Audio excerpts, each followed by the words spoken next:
आइए भक्तों, आज सुनते हैं वट सावित्री व्रत की कथा। तो एक बार बोलिए प्रेम से शिव जी की जय, माता पार्वती की जय। विवाहित महिलाओं के बीच अत्यधिक प्रचलित ज्येष्ठ कृष्ण अमावस्या के दिन आने वाले सावित्री व्रत की कथा निम्न प्रकार से है। भद्र देश के एक राजा थे जिनका नाम अश्वपति था। भद्र देश के राजा अश्वपति के कोई संतान न थी। उन्होंने संतान की प्राप्ति के लिए मंत्र उच्चारण के साथ प्रतिदिन 1,00,000 आहुतियां दी। 18 वर्ष तक यह क्रम जारी रहा। इसके बाद सावित्री देवी ने प्रकट होकर वर दिया कि राजन, तुझे एक तेजस्वी कन्या पैदा होगी। सावित्री देवी की कृपा से जन्म लेने के कारण से कन्या का नाम सावित्री रखा गया। कन्या बड़ी होकर बेहद रूपवान हुई। योग्य वर न मिलने की वजह से सावित्री के पिता दुखी थे। उन्होंने कन्या को स्वयं वर तलाशने भेजा। सावित्री तपोवन में भटकने लगी। वहाँ शाल्वे देश के राजा ध्रुव तेरसेन रहते थे। क्योंकि उनका राज्य किसी ने छीन लिया था, उनके पुत्र सत्यवान को देखकर सावित्री ने पति के रूप में उनका वरण किया। ऋषि राज नारद को जब यह पता चली तो वह राजा अश्वपति के पास पहुँचे और कहा कि हे राजन, यह कन्या क्या कर रहे हैं? आप सत्यवान, गुणवान है, धर्मात्मा है और बलवान भी है, पर उसकी आयु बहुत छोटी है। वह अल्प आयु है। 1 वर्ष के बाद ही उसकी मृत्यु हो जाएगी। ऋषि राज नारद की बात सुनकर राजा अश्वपति घोर चिंता में डूब गए। सावित्री ने उनसे कारण पूछा तो राजा ने कहा, पुत्री, तुमने जिस राजकुमार को अपने वर के रूप में चुना है वह अल्प आयु है। तुम्हें किसी और को अपना जीवन साथी बनाना चाहिए। इस पर सावित्री ने कहा कि पिताजी, आय कन्या अपने पति का एक बार ही वरण करती है, राजा एक बार ही आज्ञा देते हैं और पंडित एक बार ही प्रतिज्ञा करते हैं और कन्यादान भी एक बार ही किया जाता है। सावित्री हट करने लगी और बोली, मैं सत्यवान से ही विवाह करूंगी। राजा अश्वपति ने सावित्री का विवाह सत्यवान से कर दिया। सावित्री अपने ससुराल पहुँचते ही सास ससुर की सेवा करने लगी। समय बीतता चला गया। नारद मुनि ने सावित्री को पहले ही सत्यवान की मृत्यु के दिन के बारे में बता दिया था। वह दिन जैसे जैसे करीब आने लगा, सावित्री अधीर होने लगी। उन्होंने 3 दिन पहले से ही उपवास शुरू कर दिया। नारद मुनि द्वारा कथित निश्चित तिथि पर पितरों का पूजन किया। हर दिन की तरह सत्यवान उस दिन भी लकड़ी काटने जंगल चले गए। साथ में सावित्री भी गई। जंगल में पहुंचकर सत्यवान लकड़ी काटने के लिए एक पेड़ पर चढ़ गए। तभी उसके सिर में तेज दर्द होने लगा। दर्द से व्याकुल सत्यवान पेड़ से नीचे उतर गए। सावित्री अपना भविष्य समझ गई। सत्यवान के सिर को गोद में रखकर सावित्री सत्यवान का सिर सहलाने लगी। तभी वहाँ यमराज आते दिखे। यमराज अपने साथ सत्यवान को ले जाने लगे। सावित्री भी उनके पीछे पीछे चल पड़ी। यमराज ने सावित्री को समझाने की कोशिश की कि यही विधि का विधान है, लेकिन सावित्री नहीं मानी। सावित्री की निष्ठा और पति परायण को देखकर यमराज ने सावित्री से कहा कि हे देवी, तुम धन्य हो, तुम मुझसे कोई भी वरदान मांग। पहला वरदान। सावित्री ने कहा कि मेरे सास ससुर वनवासी और अंधे हैं, उन्हें आप दिव्य ज्योति प्रदान करें। यमराज ने कहा, ऐसा ही होगा, जाओ, अब तुम लौट जाओ। लेकिन सावित्री अपने पति सत्यवान के पीछे पीछे चलती रही। यमराज ने कहा, हे देवी, तुम वापस जाओ। सावित्री ने कहा, भगवान, मुझे अपने पति देव के पीछे पीछे चलने में कोई परेशानी नहीं है। पति के पीछे चलना मेरा कर्तव्य है। यह सुनकर उन्होंने फिर से उसे एक और वर मांगने के लिए कहा। दूसरा वरदान। सावित्री बोली, हमारे ससुर का राज्य छीन गया है, उसे पुनः वापस दिला दे। यमराज ने सावित्री को यह वरदान भी दे दिया और कहा, अब तुम लौट जाओ। लेकिन सावित्री पीछे पीछे चलती रही। यमराज ने सावित्री को तीसरा वरदान मांगने को कहा। इस पर सावित्री ने 100 संतान और सौभाग्य का वरदान मांगा। यमराज ने इसका वरदान भी सावित्री को दे दिया।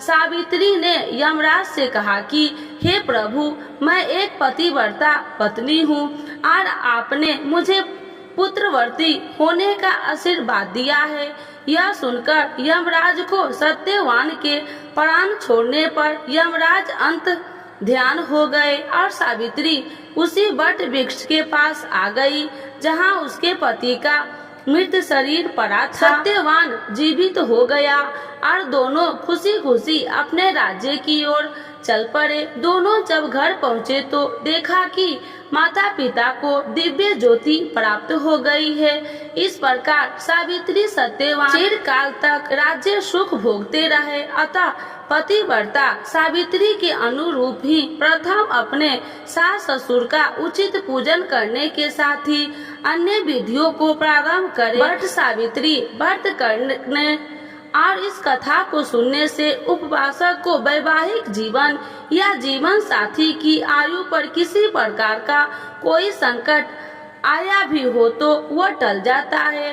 तो एक बार बोलिए प्रेम से शिव जी की जय, माता पार्वती की जय, सावित्री सत्यवान की जय। व्रत सावित्री व्रत कब है, जाने तिथि, शुभ मुहूर्त और महत्व, कथा एवं नियम। हिंदू धर्म में व्रत सावित्री का व्रत विशेष महत्व है। इस दिन सुहागिन महिलाएं अपने पति की लंबी आयु और अच्छे स्वास्थ्य के लिए निर्जला व्रत रखती है। माना जाता है कि इस दिन व्रत रखने से दाम्पत्य जीवन अच्छा रहता है। हिंदू पंचांग के अनुसार ज्येष्ठ माह के कृष्ण पक्ष की अमावस्या तिथि को व्रत सावित्री व्रत रखा जाता है। बता दें कि व्रत सावित्री व्रत ज्येष्ठ माह की अमावस्या को अलावा पूर्णिमा तिथि को भी रखा जाता है।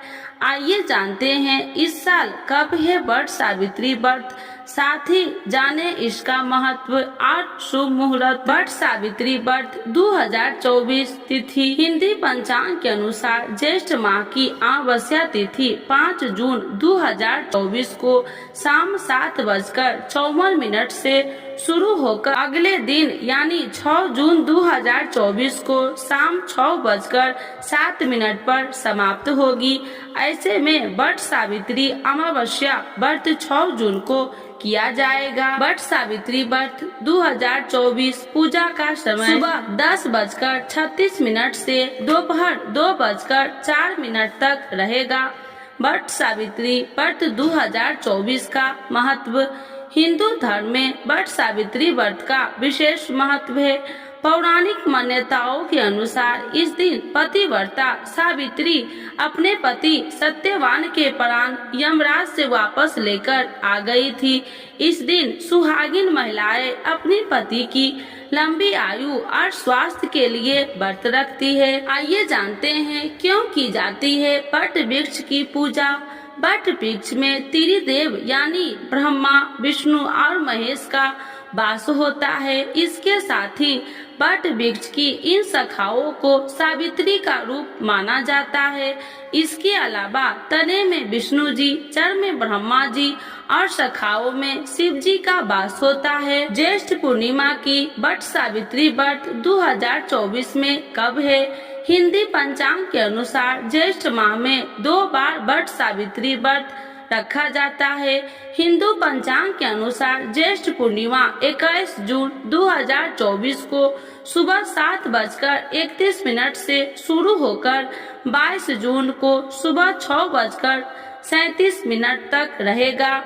पूजा के समय सुबह 5:24 से लेकर सुबह के 10:38 तक रहेगा। वट सावित्री व्रत का महत्व पुराणों के अनुसार वट वृक्ष में ब्रह्मा, विष्णु और महेश तीनों देवताओं का वास होता है। इसके नीचे बैठकर पूजन व्रत कथा सुनने से सभी मनोकामनाएं पूरी होती है।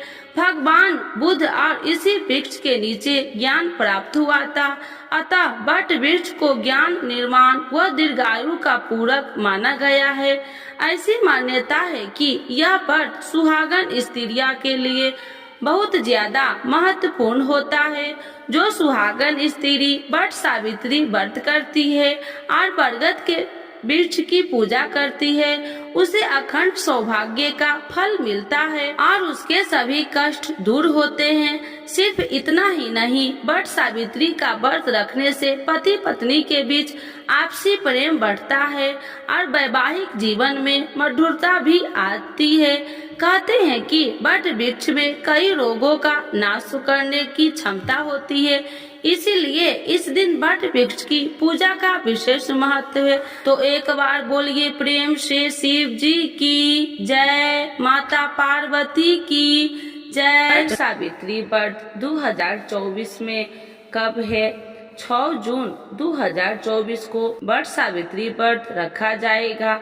इस दिन व्रत में पूजा के दौरान क्या चीज का भोग लगाए और क्या चीज खाए, आइए आज हम आप लोग को इसके बारे में बताते हैं। वट सावित्री की पूजा में क्या खाना चाहिए? सनातन धर्म में वट सावित्री व्रत का विशेष महत्व होता है। इससे परिवार में सुख समृद्धि आती है। आइए जानते हैं कि वट सावित्री व्रत की पूजा में क्या खाना चाहिए। ज्येष्ठ माह की अमावस्या तिथि 5 जून 2024 को शाम 6:24 शुरू होगी। वही इस तिथि का समापन 6 जून को शाम 4:37 पर होगा। महिलाएं वट सावित्री व्रत की पति की कुशलता और दीर्घायु के साथ रोग मुक्त की कामना के लिए रखती है। वट सावित्री व्रत रखने वाली सुहागिन महिलाओं को आम के मुरब्बे और गुड़ का या चीनी का सेवन करना चाहिए। वट सावित्री की पूजा के दौरान चना, पूरी और पुआ का भोग लगाना चाहिए। इसके बाद इस भोग का सेवन कर सकते हैं। वट सावित्री की पूजा के दौरान बरगद के पेड़ की पूजा करनी चाहिए। ऐसा करने से पति की उम्र लंबी होती है। वट सावित्री का व्रत रखने वाली महिलाओं को बरगद के पेड़ की 7 बार परिक्रमा करनी चाहिए। इस पर कच्चा सूत और कलावा लपेटकर कथा सुने। वट सावित्री व्रत के दिन तामसिक चीजों का सेवन करने से बचना चाहिए। ऐसा करने से पूजा का फल नहीं मिलता है और जीवन में कई तरह की समस्याएं भी होने लगती है। तो एक बार बोलिए प्रेम से शिव जी की जय, माता पार्वती की जय।